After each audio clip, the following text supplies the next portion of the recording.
এখন পাকিস্তানের বিজয় দেখবেন। কাশ্মীর পাকিস্তানের সাথে ভারত ইসরায়েল যুদ্ধ করে ওখানে হেরে যাবে, তারপর তারা পোল্টি নিয়ে আক্রমণটা করবে বাংলাদেশে।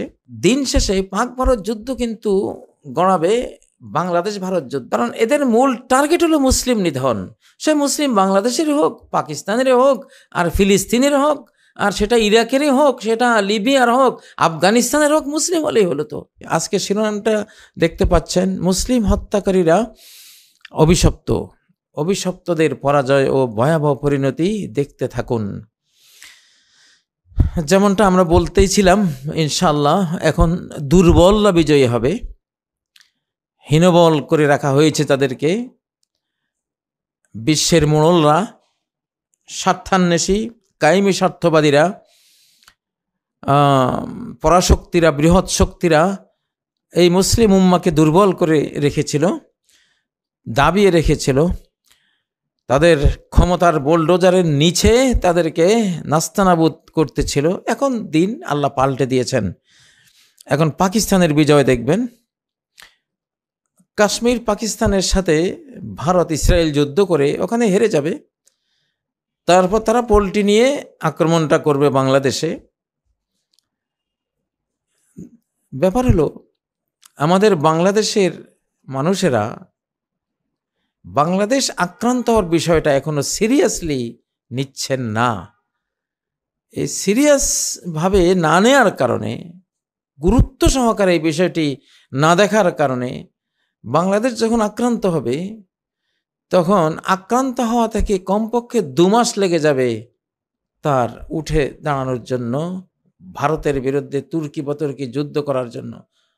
তাহলে এই 2 মাসে সে প্রচুর মার খেয়ে যাবে।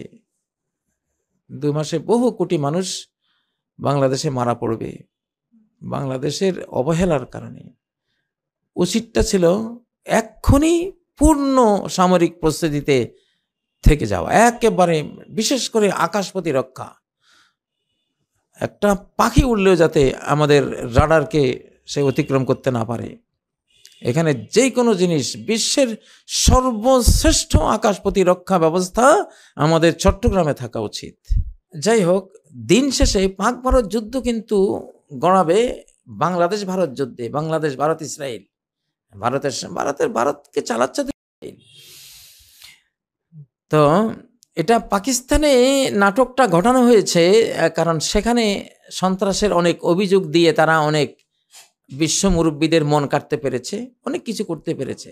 সেজন্য জঙ্গিবাদের নাটকটা সেখানে করেছে।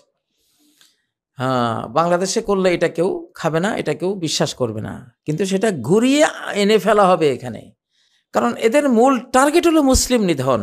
সে মুসলিম বাংলাদেশের হোক, পাকিস্তানের হোক, আর ফিলিস্তিনের হোক, আর সেটা ইরাকেরই হোক, সেটা লিবিয়ার হোক, আফগানিস্তানের হোক, মুসলিম হলেই হলো। তো দেখুন, পাকিস্তানের মসজিদে তারা ক্ষেপণাস্ত্র ছুটছে। মোদি সাহেব, আপনি কতটা,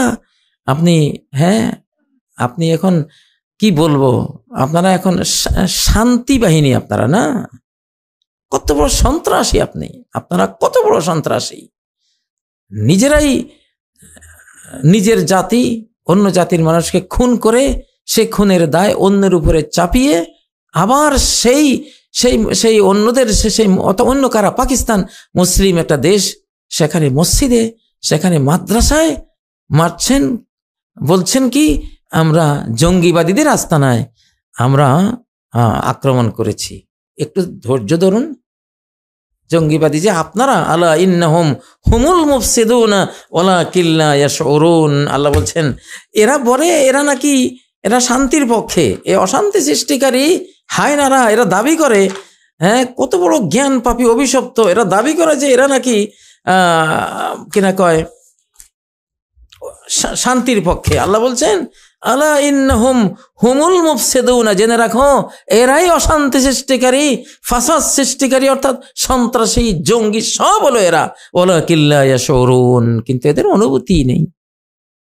এরা তো মনুষ্যত্ব হারিয়ে ফেলেছে, পশুত্ব হারিয়ে ফেলেছে। এদের অনুভূতি আসবে কোত্থেকে? সূরা আল বাকারার 12 নম্বর আয়াতে এটা বলেছে। তো যাই হোক, খুব জটিল কুটিল একটা মালহামা, একটা বিশ্বযুদ্ধ কিন্তু স্টার্ট হয়েছে পাক ভারত যুদ্ধের মাধ্যমে। এটা ইসরায়েলি ব্রেন থেকে এসেছে, নাচতেছে এই এই দোলনায় আমেরিকা, ভারত, আরও তাদের সহযোগীরা। কিন্তু এরা আমেরিকারও শত্রু জায়নিস্টরা, এরা ভারতেরও শত্রু জায়নিস্টরা, এরা রাশিয়ারও শত্রু, চীনেরও শত্রু, গোটা মানব জাতির শত্রু।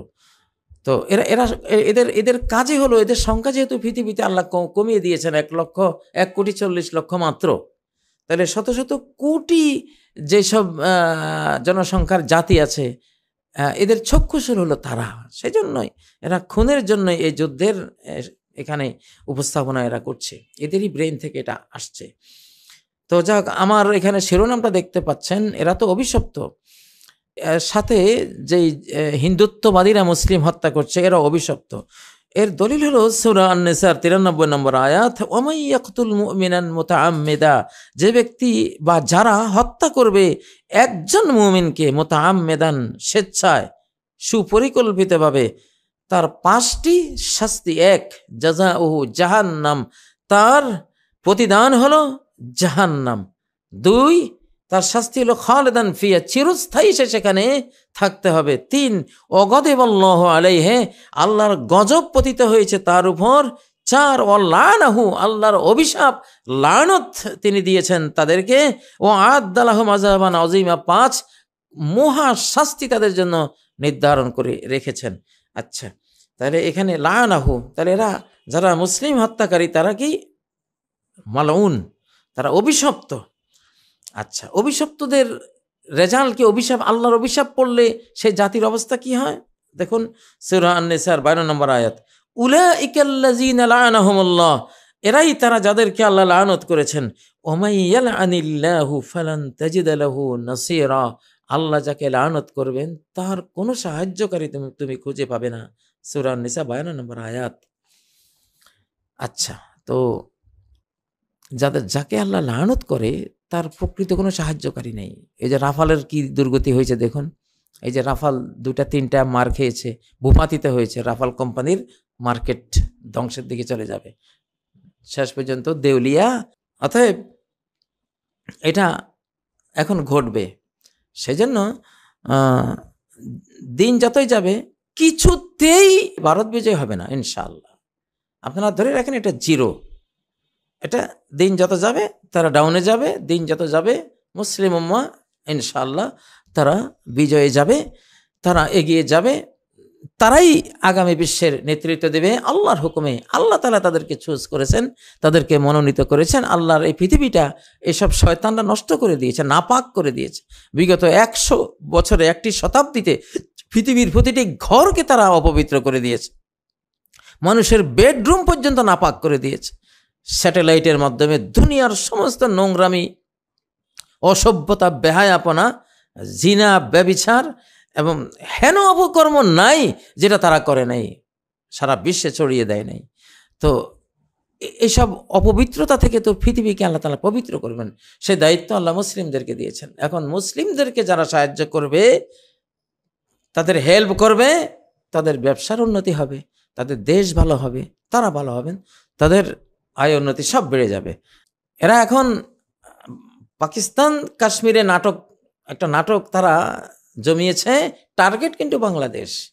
এই পার্বত্য চট্টগ্রাম সমগ্র এশিয়া মহাদেশের সবচেয়ে গুরুত্বপূর্ণ স্ট্র্যাটেজিক এরিয়া।